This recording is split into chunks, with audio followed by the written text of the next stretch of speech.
Мөнхтийн өгшин нэг тодруулга. Бачрал дарга нөгөө бусад нэмэгдлүүдийг асуугаад байгаа байхгүй юу? Дата, бичиг хэрэг, эрүүл мэнд, захим хэрэглээ, тийм ээ?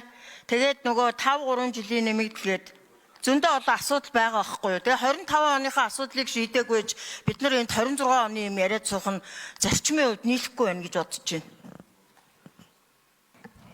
За микрофоныг.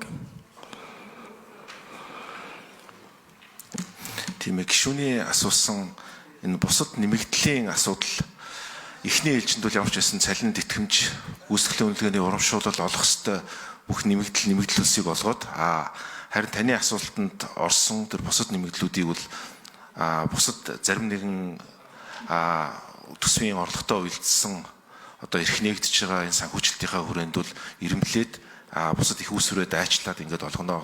Хамгийн гол нь бас орон нутаг одоо багш албан хаагчдын хувьд бол 12 сард бол багтаж энэ бол бүрэн олгодохоор төлөвлөгдсөн байгаа гэдэг хэлэх байна.